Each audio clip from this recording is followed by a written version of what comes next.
Mau hidup sehat tapi bingung sama berita kesehatan yang banyak hoaxnya? Cari tahu jawabannya hanya di YouTube channel Total Health. Jangan lupa subscribe dan nyalakan lonceng notifikasinya.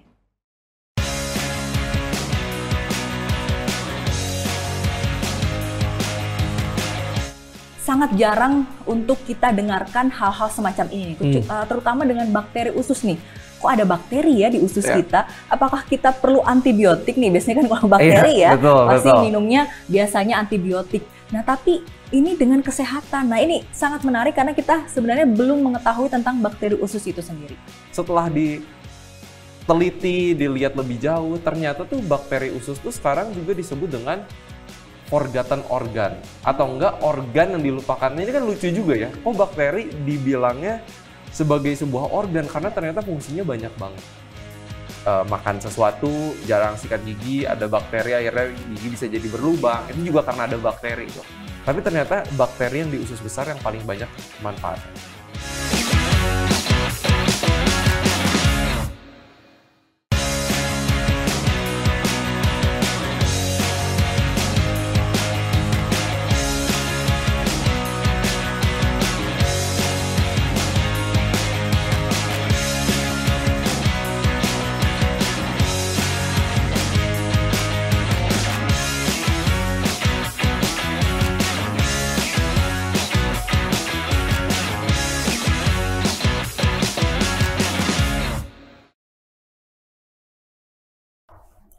Shalom, salam hidup sehat. Berjumpa kembali dalam acara Bincang Sehat bersama Rumah Sakit Advent Bandung, bersama dengan saya Dewi Wardani yang akan memandu acara ini untuk 45 menit ke depan. Saat ini kita sangat bersyukur karena kita boleh bersama-sama dengan narasumber kita, yaitu Saudara Willy Yonas, Bachelor of Health Ministry. Beliau akan berbicara terkait dengan bakteri usus dan kesehatanmu. Ini sangat menarik, tapi sebelumnya saya akan sapa terlebih dahulu narasumbernya. Salam hidup sehat, Saudara Willy. Salam hidup sehat, terima kasih sudah diundang kembali. Baik, terima kasih banyak ini Saudara Willy sudah bersedia untuk menjadi narasumber kami di sini. Dengan senang hati. Saudara Willy, ini kan judulnya saja sudah sangat menarik. Bakteri usus dan kesehatanmu. Nah, ini sangat jarang untuk kita dengarkan hal-hal semacam ini, terutama dengan bakteri usus nih. Kok ada bakteri ya di usus kita? Apakah kita perlu antibiotik nih? Biasanya kan kalau bakteri pasti minumnya biasanya antibiotik. Nah, tapi ini dengan kesehatan. Nah, ini sangat menarik karena kita sebenarnya belum mengetahui tentang bakteri usus itu sendiri. Bolehkah dijelaskan bakteri usus itu seperti apa sih, Pak Willy? Oke, jadi soal topik ngomong soal bakteri usus ini sebenarnya itu baru jadi penelitian yang cukup ramai kalau saya lihat literatur ya, itu di sekitar 10-20 tahun terakhir. Kayak di Amerika itu ada satu project yang namanya Human Gut Microbiome Project. Itu salah satu project terbesar tuh mengenai pengen tahu bakteri usus kita tuh kayak apa sih. Dan setelah diteliti, dilihat lebih jauh, ternyata tuh bakteri usus tuh sekarang juga disebut dengan forgotten organ, atau enggak organ yang dilupakan. Ini kan lucu juga ya, kok bakteri dibilangnya sebagai sebuah organ, karena ternyata fungsinya banyak banget. Dan mungkin sama ini yang tadi Ibu Dewi katakan adalah seringkali kan bakteri ini asosiasinya sama penyakit, sama hal yang buruk. Tetapi ternyata setelah dilihat manfaatnya yang bakteri yang baik dan yang efeknya positif itu ternyata banyak banget. Jadi itulah mungkin sedikit konsep. Jadi mungkin ini hal yang baru juga. Makanya mungkin masyarakat umum tuh belum terlalu aware, belum terlalu mengerti mengenai hal ini ya. Makanya hari ini kita didiskusi soal ini gitu. Oke, baik. Jadi paling tidak kita sudah tahu nih ada bakteri yang baik di usus kita ya. Ada manfaatnya nih pemirsa untuk kesehatan kita. Nah, bolehkah Pak Willy jabarkan ini peran dari si bakteri ini itu apa sih sebenarnya di tubuh kita gitu ya. Kalau misalnya kita dengar secara sepintas bakteri di usus geli-geli gimana gitu ya Pak Willy ya. Kok ada bakteri gitu. Jadi bolehkah kita diberitahu tentang perannya seperti apa? Oke, jadi mungkin sebelum ngomong soal peran ya, sebenarnya bakteri ini tuh ada dari mulut sampai saluran cerna kita yang paling terakhir, paling ujung. Walaupun memang fokusnya bakteri-bakteri ini banyaknya ada di usus besar, khususnya. Jadi dari mulut kita ya kita tahu juga ada bakteri, makanya kalau kita makan sesuatu, jarang sikat gigi, ada bakteri, akhirnya gigi bisa jadi berlubang. Itu juga karena ada bakteri itu. Tapi ternyata bakteri yang di usus besar yang paling banyak manfaatnya. Nah, kalau misalnya keseimbangan itu terjadi di antara bakteri yang ada di usus besar kita, hasilnya kesehatan. Tapi ketika tidak ada keseimbangan, itu hasilnya bisa menjadi penyakit. Sekarang ketika terjadi ketidakseimbangan di bakteri usus kita yang istilahnya gut dysbiosis, nggak usah dihafal ya para pemirsa nih yang lagi dengerin ini, istilahnya aja gut dysbiosis.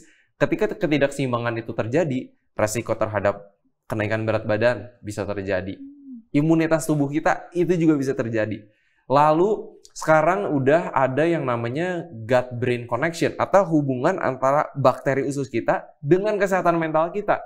Karena ternyata beberapa hormon yang membuat kita bahagia, contohnya hormon serotonin, ternyata banyak diproduksinya oleh bakteri-bakteri yang ada di usus kita. Jadi banyak tuh penelitiannya melihat bahwa kok di pasien-pasien yang depresi, yang stres, yang punya anxiety levelnya tinggi gitu ya, itu ada ketidakseimbangan juga yang ditemukan di bakteri usus mereka. Udah gitu juga kalau misalnya ketidakseimbangan ini terjadi, itu ada yang namanya, mungkin istilah yang banyak dipakai oleh orang pada umumnya adalah leaky gut, atau ususnya dalam tanda kutip bocor. Jadi ketika usus itu bocor, bakteri-bakteri yang jahat atau endotoksin, toksin-toksin, racun-racun dari mereka itu masuk ke dalam peredaran darah kita, itu yang akhirnya membuat proses peradangan, ya udah gitu, itu akan meningkatkan resiko ya hipertensi, penyakit jantung, stroke, dan yang lainnya. Oke, ini menarik sekali ya, karena rupanya bakteri usus ini atau bakteri itu kan kecil ya, Pak Willy ya, tapi pengaruhnya besar sekali ke kesehatan kita secara keseluruhan. Sangat besar. Ya. Jadi luar biasa sekali, bahkan itu mungkin, jadi kalau misalnya kita bisa katakan kalau kita ada penyakit tertentu, keluhan tertentu, bisa jadi karena bakteri usus kita itu kurang seimbang mungkin ya di usus kita. Bisa. Nah itu ada beberapa penyakit juga yang mungkin langsung berkaitan dengan itu ya, irritable bowel syndrome dan lain-lain. Itu sangat-sangat berkaitan dengan bakteri usus. Penyakit-penyakit inilah ya, penyakit-penyakit pencernaan. Oke, baik-baik. Selanjutnya ini pertanyaan ini Pak Willy, kan tadi kalau misalnya dia seimbang, dia akan mempengaruhi kita secara hal yang baik gitu ya untuk kesehatan kita terutama. Tapi kalau dia tidak seimbang, dia akan jadi buruk juga untuk kesehatan kita gitu ya. Nah, apakah ada jenis-jenis bakteri memang di dalam tubuh kita?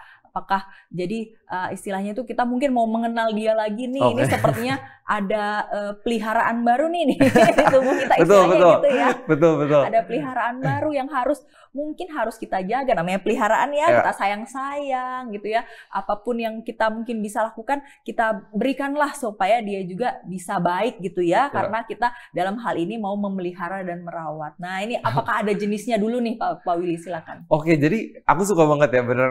Aku sering nyebutin itu sebagai peliharaan kita, dan memang ya peliharaan yang emang harus kita jaga.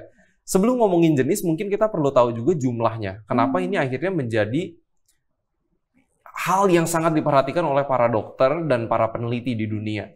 Karena contoh dari jumlah spesiesnya aja ya, buat Bapak Ibu, teman-teman yang lagi di rumah, itu ada sekitar 1000 spesies bakteri. Jadi peliharaan kita tuh ada 1000 macam kira-kira. Terus yang lebih kerennya lagi adalah jumlah mereka itu kira-kira lebih 10 kali lebih daripada jumlah sel tubuh manusia. Jumlah sel tubuh manusia aja kan udah triliunan. Ini 10 kalinya. Jadi jumlahnya banyak banget, makanya mereka mulai ngeliat nih, ini kayaknya kok kayak organ yang dilupakan. Nah kalau dari jenisnya sendiri, ini mungkin agak teknis, tapi mungkin Bapak Ibu yang di rumah bisa lebih tahu mengenai hal ini. Ada contoh bakteri yang baik itu ada namanya Firmicutes, ada yang Bacteroidetes. Itu apa ya, film-film bakteri ya, mungkin yang pemirsa di rumah mungkin dulu ingat kelas biologi gitu kan. Ada yang namanya ya Bacteroidetes, Firmicutes, ada juga yang namanya Faecalium bacterium. Aduh, pokoknya agak susah lah ya untuk disebutkan, tapi kira-kira spesiesnya itu ada 1000. Oke, berarti begitu banyaknya spesies ini, apakah ada peran khusus dari kita untuk merawatnya nih Pak Willy sekarang ya, merawatnya ini gimana nih untuk peliharaan kesayangan kita, karena dia jaga kesehatan kita loh ya. Jadi harus kita pelihara kita aja sangat memelihara, contohnya mungkin ya kita punya anjing di rumah untuk menjaga rumah kita misalnya gitu ya, untuk kita juga bisa main sama dia, kita pelihara dengan baik. Nah ini gimana nih? Nah yang satu hal yang sangat-sangat bisa kita lakukan untuk peliharaan kita adalah apa yang kita makan.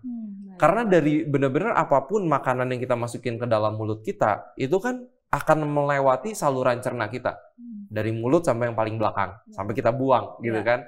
Jadi apa yang kita makan itu sangat berpengaruh buat bakteri usus kita. Sangat-sangat berpengaruh. Contohnya gini, ini ada penelitian menarik sebelum kita ngomong jenis makanannya mungkin ya. Siap. Jadi peneliti itu mulai bingung, mulai makin tertarik karena contoh ada orang yang kembar, ini kan gennya sama nih ya. Yang satu kurus, yang satu gemuk.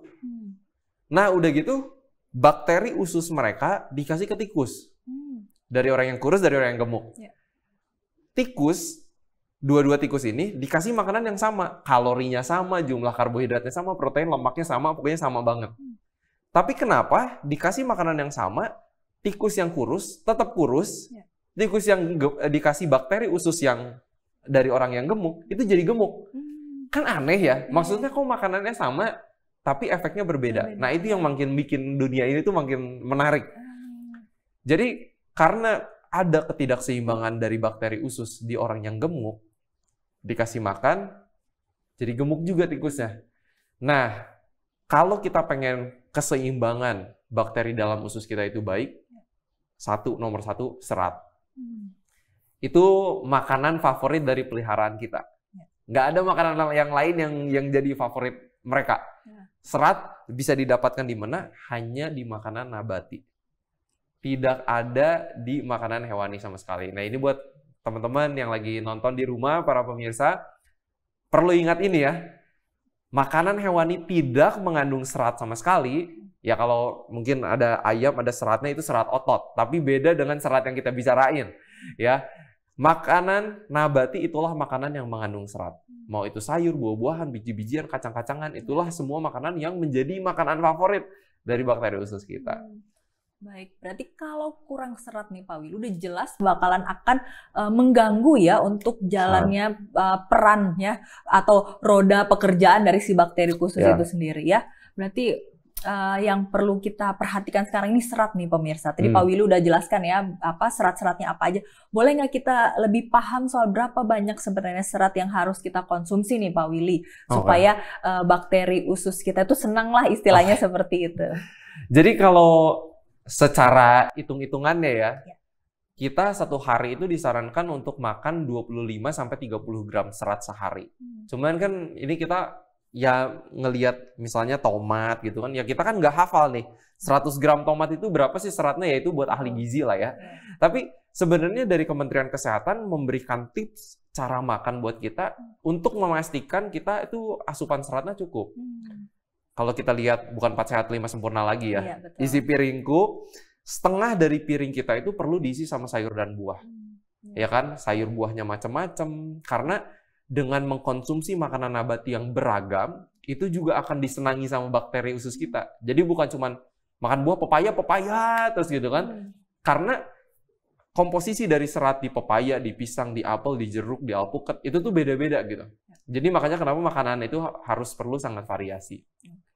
Jadinya setengah dari piring kita itu sayur dan buah. Udah gitu, kalau kita lihat juga di isi piringku, sepertiga dari piring kita itu makanan sumber karbohidrat. Itu kan bisa dari nasi, udah gitu bisa dari singkong, jagung, ubi, talas, ya kan? Itu banyak banget tuh. Dan mereka semua punya komposisi serat-serat yang berbeda, yang unik masing-masing mereka, dan itu sangat disukai sama bakteri usus. Nah mungkin fun fact ya, fakta menariknya, Kemenkes kan udah berusaha nih mengedukasi masyarakat Indonesia, ayo makan sayur buah lebih banyak, ayo makan sayur buah lebih banyak. Tapi dari survei terakhir di tahun 2018, itu hanya sekitar 4,6% penduduk Indonesia yang makan sayur buahnya tuh cukup. Jadi bisa dibilang nih, kayaknya, ini suspek saya aja ya, 90-an% masyarakat Indonesia itu komposisi bakteri ususnya kurang seimbang. Karena kurangnya asupan sayur sama buah. Baik, ini menarik sekali ya. Jadi membuka juga ya mata kita terhadap betapa pentingnya serat ini untuk peliharaan kita, istilahnya gitu ya, peliharaan kita di tubuh ini. Jadi memang kalau dilihat, saya sangat setuju ya, pemerintah sudah berusaha dan berupaya untuk bisa meningkatkan kesadaran masyarakat terkait dengan makan buah dan sayur ini. Hanya kebiasaan itu, mungkin dari kebiasaan juga ya Pak Willy ya. Oleh karena itu Bapak Ibu yang ada saat ini di rumah, punya anak kecil, ayo biasakan anaknya untuk makan makanan yang berserat, yaitu sayur dan buah ini. Karena kalau papa mamanya juga nggak makan, anaknya gimana bisa mau makan ya Pak Willy? Itu ya? banget, jadi, itu banget. Harus dicontohkan dulu ya, jadi contoh yang baik ya. Betul. Karena itu ada istilah yang disebut dengan prenatal influence ya. Pengaruh dari ibu ketika ibunya mengandung kepada anak yang dikandung.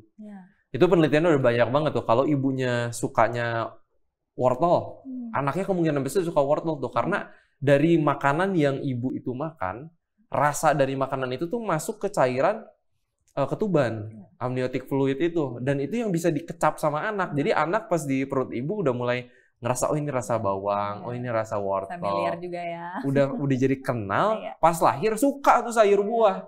Jadi kalau misalnya ya Bapak Ibu pemirsa yang mungkin anak-anaknya susah makan sayur dan buah, mungkin bisa di-review kembali ya, pas lagi masa kehamilan seperti apa. Tapi, kalau seandainya anaknya masih belum suka sayur dan buah, oleh karena apa yang terjadi, ya nggak apa-apa. Biarlah itu sudah terjadi, tapi kita ada peran, ada hal yang bisa kita lakukan untuk mengajak anak kita untuk lebih suka sayur sama buah. Ya. Terima kasih Pak Willy, ini satu amaran yang baik ya. Memang orang tua itu harus kreatif sebenarnya Pak Willy ya. Harus kreatif nih Bapak Ibunya. Memang kita harus putar otak ini gimana supaya anak itu menyukai makanan-makanan yang sehat. Saya yakin apalagi di zaman pandemi saat ini ya, itu kesadaran orang untuk menjadi lebih sehat itu meningkat memang ya. Jadi memang sudah ada lah ke arah sana. Jadi mudah-mudahan dengan melihat ya perbincangan kita saat ini bisa menambah juga untuk motivasi supaya makan makanan yang lebih sehat, yaitu yang memiliki serat tinggi itu ya Pak Willy ya. Baik, aku yang pengen tanya ke Bu Dewi nih. Iya.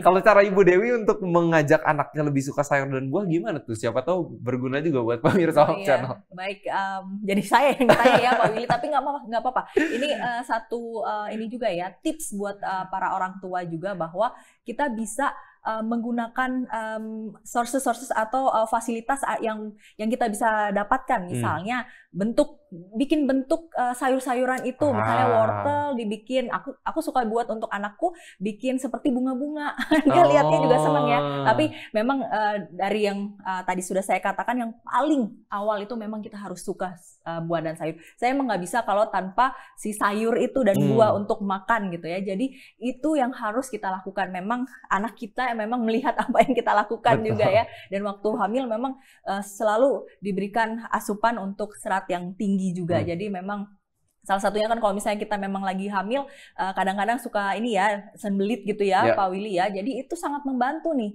pemirsa ya, saat saya juga sedang hamil itu membantu sekali untuk serat yang tinggi. Yang kedua adalah jadi lebih kreatif, itu sih sebenarnya ya. Kayaknya tinggal di search di internet juga banyak ya sebenarnya ide-ide ya. Betul, jadi anak jadi tertarik untuk makan seperti itu. Jadi ya be kreatif, gitu sih. Oke, Pak Willy, aduh ini menarik sekali gitu ya. Selain saya yang harus ditanya juga, jadi kita saling tanya jawab ini jadinya. Kita akan bahas lebih lanjut, tapi sepertinya kita harus break dulu nih Pak Willy ya. Kita tunggu dulu ya. Baik pemirsa dimanapun Anda berada, jangan kemana-mana dulu. Kita tetap bersama dengan Pak Willy Yonas yang membahas terkait dengan bakteri usus dan kesehatanmu. Ini semakin menarik, karena itu jangan kemana-mana. Kita akan lihat dulu cuplikan sebagai berikut.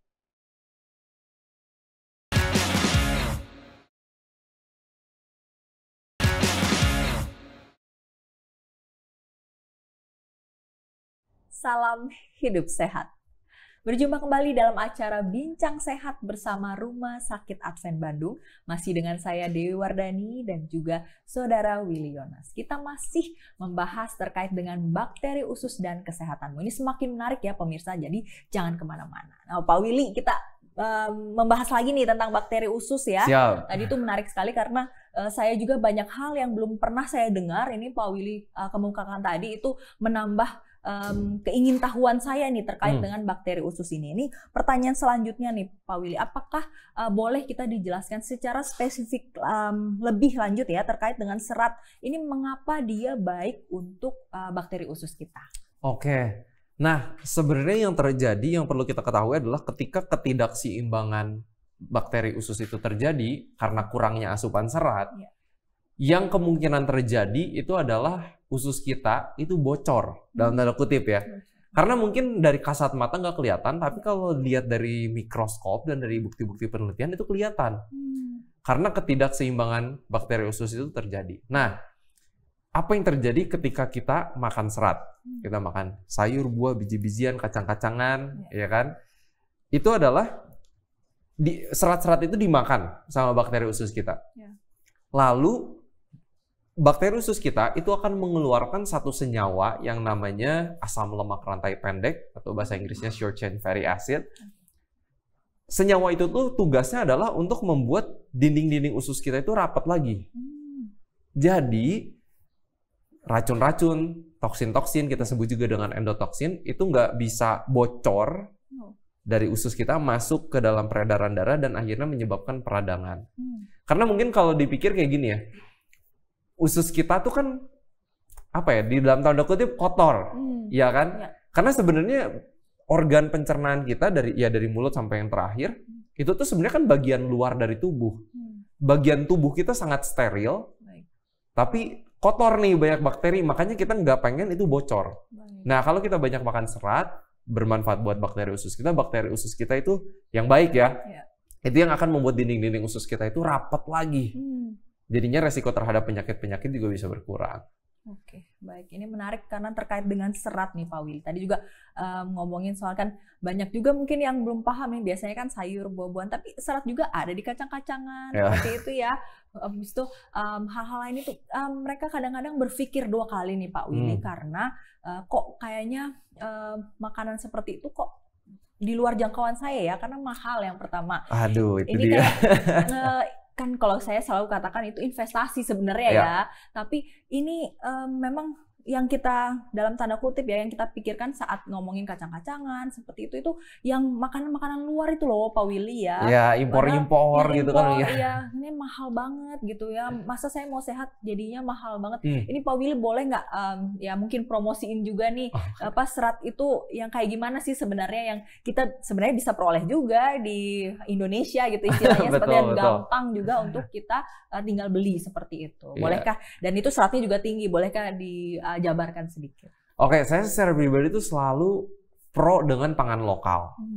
Karena saya percaya kalau kita semua ya pemirsa, kita tuh bisa sehat dengan makanan apa yang ada di sekitar kita. Ya kan kalau di Indonesia adanya kacang merah, kacang hijau, kacang Bogor, kacang tolo, tempe, tahu. Ya kita bisa sehat dengan itu gitu. Dengan sayur-sayuran yang banyak banget jenisnya gitu kan. Nah, kalau ngomongin serat, memang yang penting untuk menjaga keseimbangan bakteri usus kita juga nih ya buat Bapak Ibu di rumah, itu adalah keragaman makanan nabati kita. Jadi, seperti yang tadi saya sempat bilang, komposisi serat di setiap jenis makanan itu unik. Kita kali ini makan kembang kol, ada bayamnya, ada kangkungnya, ada pakcoynya.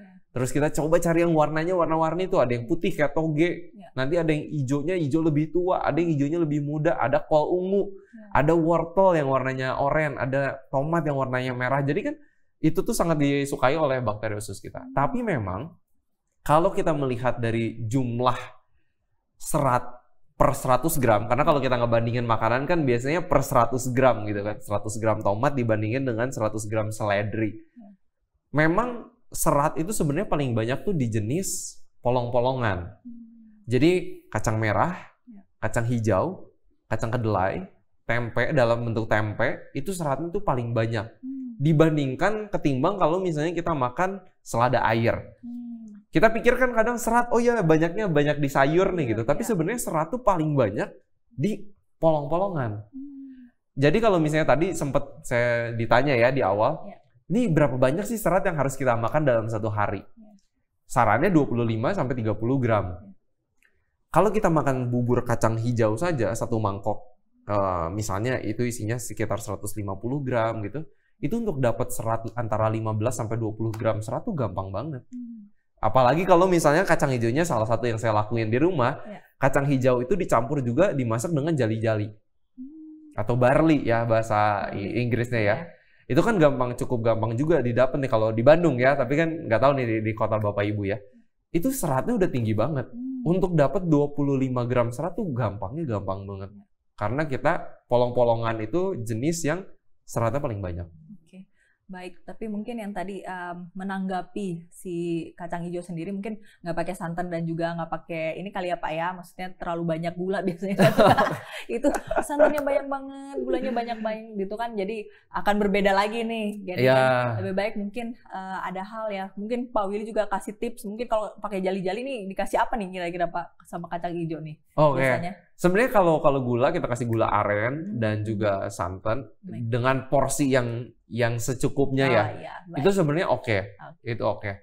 Karena memang mungkin kalau kayak santan itu kan sebuah jenis makanan yang kayak kelapanya udah kita parut, kita peras gitu kan. Jadi lebih terkonsentrasi tuh lemaknya dibandingkan kalau misalnya kita makan kelapa parutnya itu sendiri gitu atau daging kelapanya sendiri kan.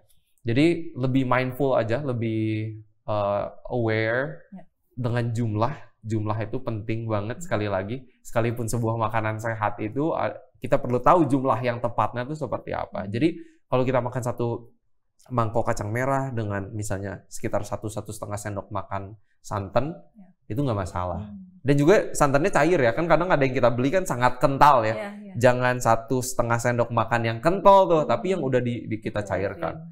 Baik, berarti itu tips ya sedikit kalau misalnya memang kita mau mengkonsumsi si kacang tadi ya, polong-polongan itu ya.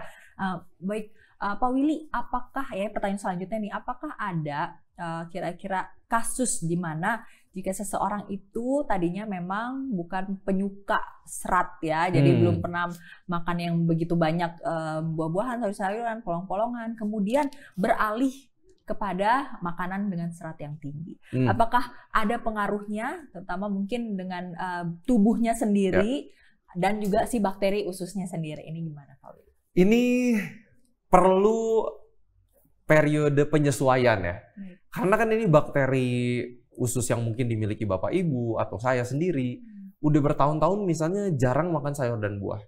Jadi kan kalau secara teori ini ya, secara penelitian, bakteri yang keseimbangan bakterinya itu kurang terjadi karena kurang asupan serat.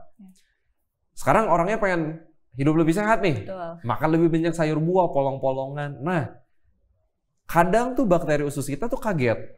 Karena bentar-bentar kok ini agak asing nih buat kita gitu kan, ini makanan apa? Karena jumlah bakteri yang baiknya juga nggak terlalu banyak. Ini terjadi sama pasien-pasien yang ikut program diabetes di Rumah Sakit Advent Bandung dari Departemen Lifestyle. Ketika orang-orang punya diabetes, kita anjurkan ya untuk makan sayur dan buah, pokoknya makanan nabati.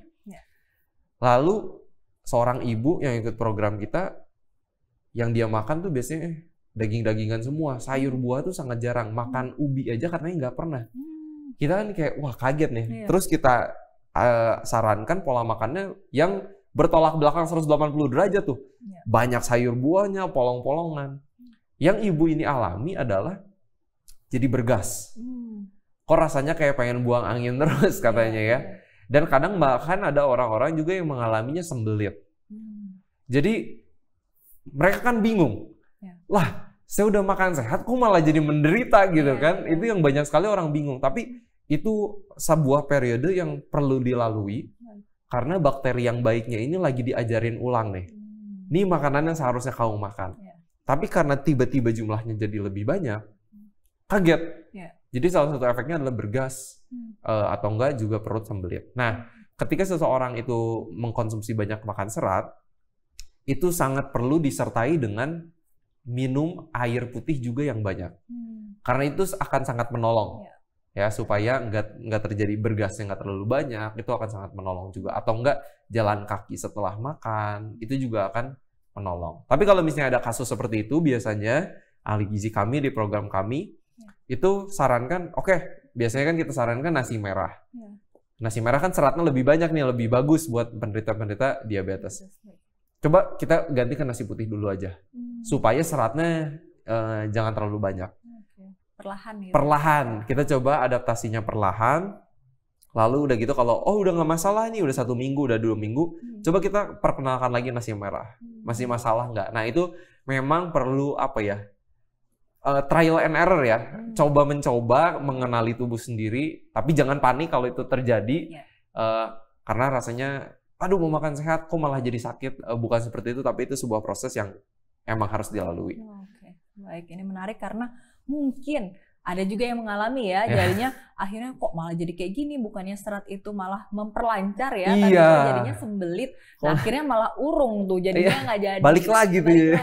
Padahal ini sebenarnya suatu proses yang harus dilalui itu ya. Betul. Pak Willy ya. Oke, tadi Pak Willy sudah beberapa kali menyebutkan tentang program diabetes. Boleh nggak Pak, sekedar untuk memberikan informasi kepada pemirsa juga nih, seperti apa programnya, kemudian bisa menghubungi siapa nih? Karena saya yakin ada mungkin di antara para pemirsa yang sedang menyaksikan saat ini, itu mengalami diabetes juga, atau bahkan keluarganya. Ini boleh nggak? Siapa tahu bisa membantu nih Pak Willy. Iya, jadi salah satu yang kita lakukan di Rumah Sakit Advent Bandung adalah program terapi mandiri hidup sehat untuk diabetes. Program ini dilakukan secara online selama 12 minggu, memandu Bapak Ibu untuk menjadi mandiri, mengenal tubuh sendiri, bagaimana makan sehat yang baik dan benar, yang sesuai dengan kebutuhan Bapak Ibu, olahraganya seperti apa, manajemen stresnya seperti apa, mengerti hubungan jam tidur juga dengan kenaikan gula darah, karena itu semua ada hubungannya. Jadi inilah program yang kita sudah jalankan sejauh ini 2 tahun ketika kita rekaman ini ya di Juli 2022, dan kita sangat senang melihat semua kemajuan yang dialami oleh pasien-pasien program kami. Bahkan ada yang paling tua mengikuti dengan usia 85 tahun. Kita tadinya juga di awal udah bingung ya, seperti aduh ini apa masih cocok nih dengan yang usia 85 tahun. Ternyata ketika seseorang yang 85 tahun sudah memiliki diabetes cukup lama, nggak ada kata terlambat untuk mengganti pola hidup kepada pola hidup yang lebih baik. Itu gula darahnya sangat jauh turun. Di awal program itu di sekitar 300-400, sekarang akhirnya sudah di 100-an, dan salah satu pengecekan yang kita cek juga adalah HbA1c untuk melihat rata-rata gula darah mereka selama 3 bulan. Dan itu bisa turun dari 11,4 ke 7,6 hanya dalam 3 bulan di usia yang 85 tahun. Jadi semoga ini sebuah harapan yang bisa kita bagikan ya, kami bagikan sebagai Rumah Sakit Advent untuk membantu orang-orang yang sudah memiliki diabetes.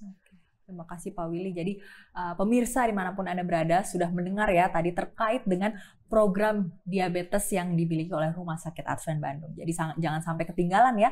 Kalau misalnya memang rindu untuk mengikutinya, boleh nanti menghubungi customer service di Rumah Sakit Advent Bandung, atau juga nanti bisa dibagikan juga ya, nanti mungkin di akhir acara kembali diingatkan mau hubungin kemana sih ini, nanti siapa tahu ada yang tertarik ya. Jadi Bapak Ibu, kita sudah mendengar tadi terkait dengan bakteri usus dan juga kesehatan kita. Ini menarik sekali karena kita sebenarnya juga belum paham nih, dan semakin paham sekarang setelah berbincang dengan Pak Willy. Pak Willy, untuk pertanyaan terakhir ya, mungkin sebelum kita akhirnya break ini ya, bolehkah kita diberitahu kembali sedikit aja tentang faktor-faktor yang mempengaruhi bakteri usus kita lagi, selain tadi mungkin serat ya, apakah ada lagi yang mempengaruhi si bakteri kita ini? Silahkan. Oke, nah ini faktornya cukup banyak sebenarnya, ada beberapa, bahkan dari sejak kita lahir. Karena ternyata sekarang penelitian menunjukkan cara lahir kita, apakah kita dilahirkan normal atau sesar, itu pun sangat berpengaruh kepada komposisi bakteri usus yang si anak itu punya. Karena memang ya jalur lahir yang sudah direncanakan Tuhan kan melalui saluran lahir ibu itu gitu kan. Tapi ya pasti kita juga bersyukur atas teknologi sesar, karena ada kasus yang memang harus disesar. Tapi penelitian-penelitian sejauh ini yang menunjukkan ketika bayi itu disesar, lahir, itu kan nggak dapat bakteri dari saluran ibu. Mereka mendapatkan bakteri-bakteri yang ada di sekitar ruang operasi itu atau di rumah sakit. Sedangkan yang terbaik adalah dari saluran ibu itu. Karena sekarang ada beberapa penelitian yang keluar, kenapa anak-anak yang sesar misalnya lebih ada resiko terhadap asma, itu salah satunya, oleh karena dari komposisi bakteri itu. Lalu juga itu bisa dipengaruhi oleh apakah kita dapat direct breastfeeding atau minum ASI secara langsung ya. Itu juga sangat berpengaruh, karena ketika bayi itu minum ASI itu kan mereka mulutnya ada kontak sama kulit ibu. Dan di kulit ibu itu ada banyak bakteri yang baik. Jadi akan berbeda juga dengan anak-anak yang minum susu formula. Walaupun sekali lagi kalau misalnya ASI nggak keluar, sudah diupayakan, ya tetap aja susu formula ya atas saran dokter anak pasti tetap harus diberikan. Lalu juga penggunaan antibiotik, makanya ini sangat-sangat perlu pengarahan dokter. Jangan main antibiotik sendiri aja karena itu masih banyak terjadi sayangnya. Lalu lingkungan geografi kita di Indonesia, kita tinggal di India, di Amerika, di Cina, di Singapura itu kan berbeda juga tuh komposisinya. Mungkin itu juga selain dari pola makan.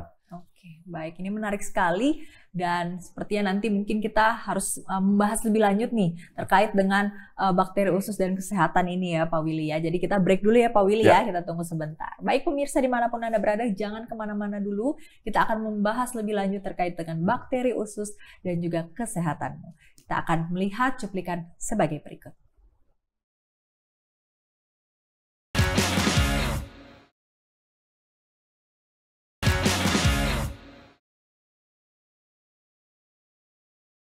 Salam hidup sehat. Berjumpa kembali bersama dengan Bincang Sehat bersama Rumah Sakit Advent Bandung. Masih bersama dengan saya, Dewi Wardani, dan juga Saudara Willy Yonas. Kita masih membahas terkait dengan bakteri usus dan kesehatanmu. Baik, Pak Willy nih, kita sudah membahas tadi ya bagaimana bakteri usus itu fungsinya apa, perannya seperti apa, kemudian apa yang mempengaruhi si bakteri ini ya, bagaimana kita juga merawat si bakteri usus kita ini. Nah selanjutnya, jika, kan kita tadi udah ngomongin soal makanan nabati nih ya, serat tinggi.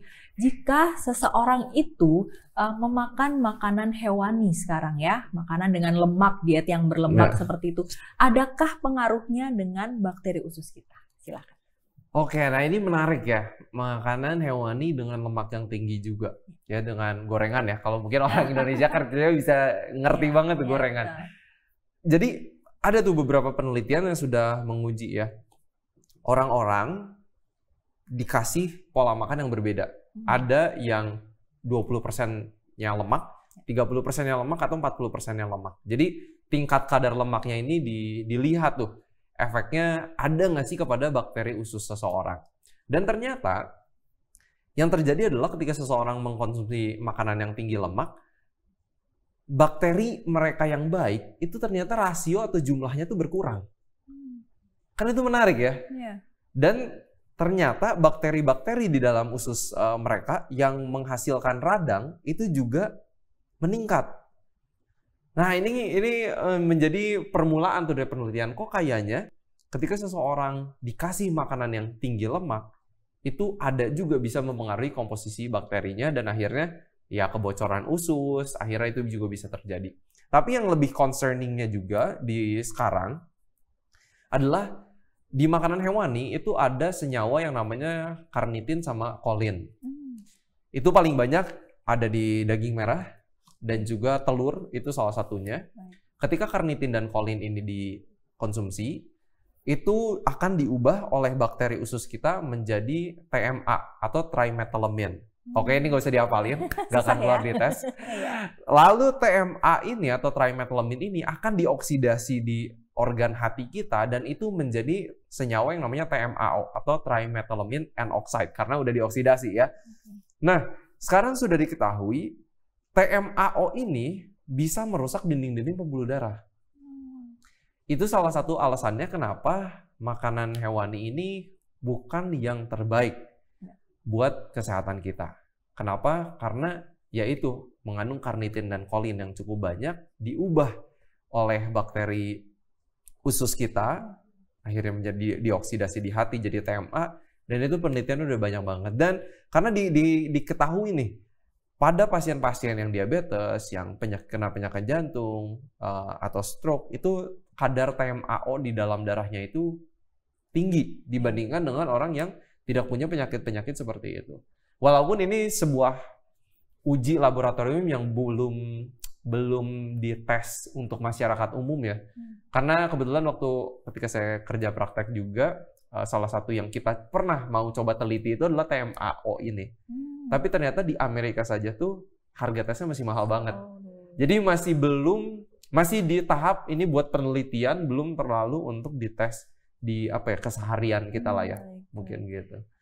Jadi kalau kita penasaran masih belum bisa juga ya. Iya, masih mahal juga nih kayaknya. Iya, ya. Jadi yang bisa kita lakukan apa untuk bisa mencegah ya hal-hal yang tidak diinginkan itu untuk terjadi, atau apa yang bisa kita lakukan untuk bisa merawat si bakteri ini ya. Iya. Selanjutnya nih Pak Willy, saya mau bertanya terkait dengan olahraga ini. Kan ini sesuatu hal yang di luar ya, maksudnya itu bukan di dalam tubuh ya, sesuatu yang kita lakukan. Apakah ada pengaruhnya juga nih Pak Willy? Silakan. Nah, saya tuh pernah tanya juga pertanyaan seperti yang Ibu Dewi tanyakan. Saya penasaran tuh.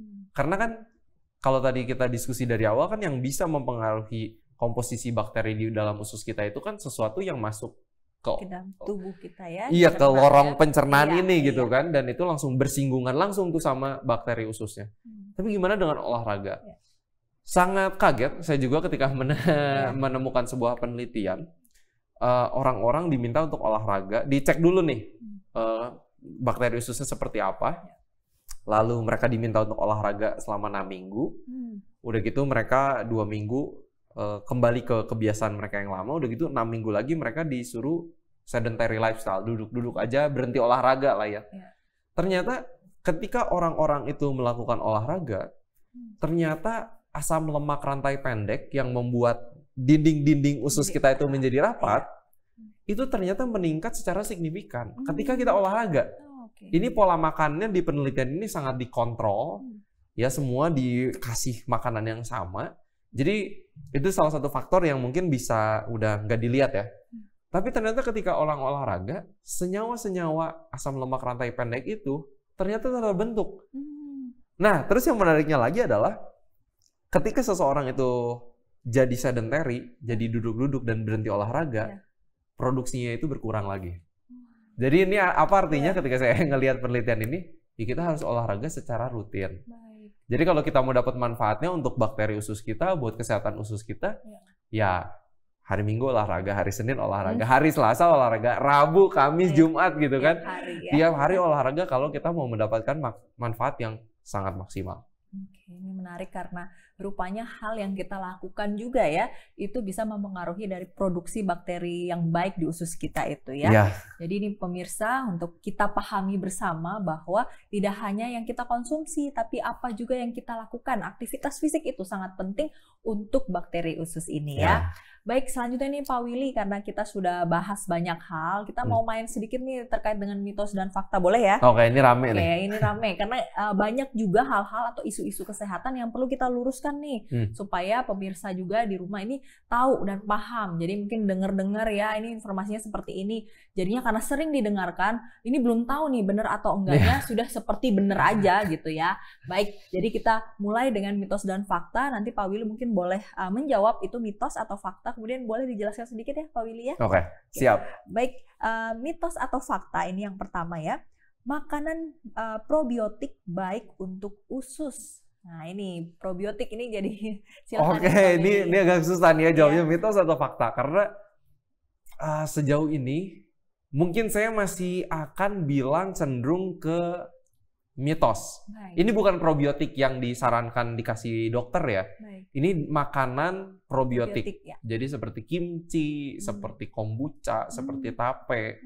Itu makanan-makanan yang dalam proses fermentasinya itu terjadi ada bakteri-bakteri yang baik yang bisa bermanfaat.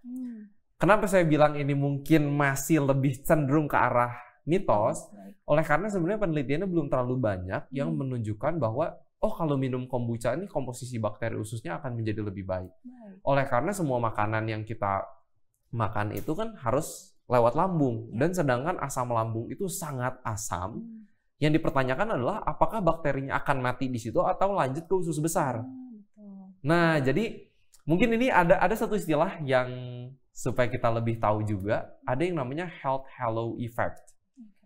Adalah ketika yang masyarakat tahu, yang dimarketingkan sebuah makanan itu sangat bermanfaat, tapi sebenarnya datanya belum terlalu solid. Ini yang banyak terjadi sebenarnya, sangat disayangkan juga health halo effect. Jadi ngerasanya, ini lebih sehat, tapi kok setelah ditelaah lebih jauh, manfaatnya sebenarnya belum terlalu. Jadi Yang sudah sangat jelas adalah asupan sayur, buah, biji-bijian, kacang-kacangan untuk bakteri usus. Nah, itu udah sangat jelas buktinya. Ayo kita ikutin itu. Tapi kalau misalnya makanan probiotik, apakah efeknya secara langsung atau enggak, belum terlalu mantap banget nih gitu. Walaupun ya nggak ada salahnya juga kalau mau makan kimchi ya silahkan gitu. Apakah termasuk dengan minuman probiotik ini, Pak Willy? Itu juga termasuk. Termasuk ya. Oke, baik. Jadi kita mendingan mungkin lebih kepada hal-hal yang alami mungkin ya. Jadi seperti serat yang tadi kita bicarakan. Nah, itu udah jelas ya, untuk udah jelas bakteri banget. usus itu memang merawat si bakteri usus itu dengan baik ya, Pak Willy ya. Baik, selanjutnya untuk mitos atau fakta nih, Pak Willy. Bakteri usus bisa dirawat dengan serat yang tinggi. Nah, ini fakta banget ya, fakta banget. Baik. Jangan, kayaknya kalau setelah nonton program ini itu yang harus diingat ya. Serat hanya ada di makanan nabati dan itu bagus untuk keseimbangan bakteri usus kita. Oke, baik. Terima kasih. Ini selanjutnya nih mungkin yang terakhir untuk kita punya mitos atau fakta nih, Pak Willy.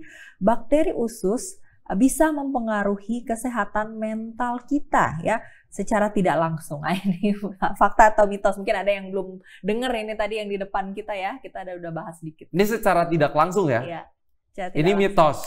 Okay. Karena ternyata bakteri usus kita itu sangat berkaitan dengan otak kita, dengan kesehatan mental kita. Dan ini tuh arahnya dua arah ya, dua jalur. Jadi bukan hanya bakteri usus yang mempengaruhi kesehatan mental kita, tapi kesehatan mental kita juga bisa mempengaruhi kesehatan usus kita.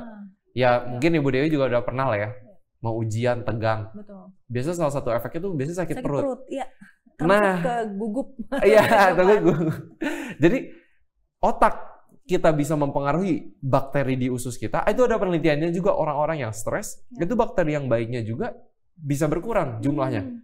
Jadi ya ini dua arah ya. Jadi bisa kita bilang efek dari bakteri usus kepada kesehatan mental kita itu efeknya langsung.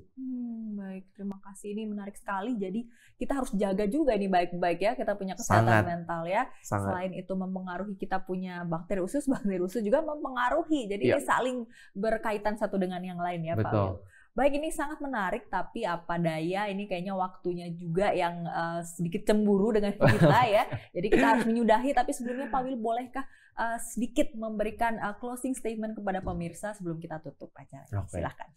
Jadi buat para pemirsa, ayo lebih sering lagi makan sayur dan buahnya. Kita ikuti saran dari Kementerian Kesehatan Indonesia. Setengah dari piring kita itu harusnya isinya adalah sayur dan buah. Jadi itu salah satu tips praktis yang perlu kita lakukan sehari-hari supaya kita bisa memiliki kesehatan bakteri usus yang lebih baik. Oke, baik. Bolehkah sekali lagi dijelaskan terkait dengan program nih Pak Willy, mau menghubunginya gimana sih? Atau bisa langsung ke Pak Willy atau gimana? Bolehkah tentang program diabetes ini? Karena kita juga kita bisa membantu juga si bakteri usus ini dengan makanan-makanan yang juga dijelaskan di program, betul ya Pak Willy? Betul. Silakan Pak Willy. Malahan mungkin di kelas juga kita akan membincangkan apa sih efek dari bakteri usus ini kepada diabetes. Itu ada kelas khususnya juga. Jadi buat Bapak Ibu para pemirsa yang mungkin tertarik membutuhkan program ini, Bapak Ibu bisa cek website kami www.hidupsehatrsab.com/program diabetes. Saya ulangi sekali lagi, www.hidupsehatrsab.com/program diabetes. Di situ informasi tanggalnya, kontak personnya siapa, itu jelas dan bisa langsung dihubungi.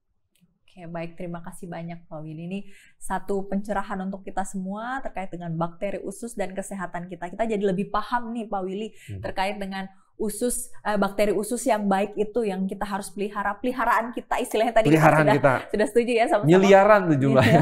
Miliaran. Jadi satu aja sebenarnya agak sulit ya untuk kita rawat. Ini kita harus pelihara miliaran peliharaan di usus kita. Tapi kita bersyukur karena Pak Willy tadi sudah menjelaskan bagaimana cara merawatnya. Tentu saja pemirsa di rumah sudah mencatat nih Pak Willy ya, sudah mencatat bahwa yang paling penting itu adalah serat ya, bagaimana penggunaan serat dalam konsumsi kita sehari-hari. Berikut dengan apa yang kita lakukan tadi olahraga ya Pak Willy ya. olahraga juga sangat penting dan juga jaga kesehatan mental kita. Memang hal itu semua sudah dicakup dalam pola hidup sehat ya. Betul ya Pak Willy ya, pola hidup sehat. Jadi Rumah Sakit Advent Bandung selalu mengedepankan tentang pola hidup sehat ini ya. Itu adalah berupa singkatan dari hati yang gembira, istirahat yang cukup, diet yang seimbang, udara bersih yang cukup, pengendalian diri, sinar matahari yang cukup, kemudian energik berolahraga, hubungan sosial yang baik, air jernih yang cukup, dan Tuhan yang terutama. Jadi hidup sehat ya. Jadi semua itu harus jadi satu kesatuan. Kalau kurang satu diet ya, jadi hiup jadinya ya. Jadi nggak hidup lagi. Kurang. Hiup sehat gitu kan. Hiup sehat. Jadi harus dilakukan semuanya secara berkesinambungan juga. Jadi terima kasih banyak Pak Willy untuk waktunya. Sama-sama. Dan juga pengetahuan yang saya rasa ini sangat bernilai dan itu sangat-sangat baik untuk kita dan bermanfaat sekali untuk pemirsa juga di rumah. Terima kasih banyak. Semoga nggak bosan ya, tetap jadi narasumber kita ya. Siap, dengan senang hati. Baik, terima kasih banyak. Baik pemirsa dimanapun Anda berada, kita telah berbincang bersama dengan Pak Willy Yonas terkait dengan bakteri usus dan kesehatan kita. Saya harap kita semua bisa mendapatkan satu manfaat dari apa yang sudah diperbincangkan dan semoga kita bisa laksanakan apa yang sudah dikatakan selain tips dan apa yang harus dijalani. Kita yakin dengan pertolongan Tuhan kita pasti bisa lakukan yang terbaik. Mudah-mudahan ini bisa membantu para Bapak Ibu dimanapun Anda berada sehingga mendapatkan kesehatan yang baik pula. Saya Dewi Wardani beserta dengan Bapak Willy Yonas beserta dengan semua kru yang bertugas undur diri. Terima kasih banyak. Tuhan memberkati.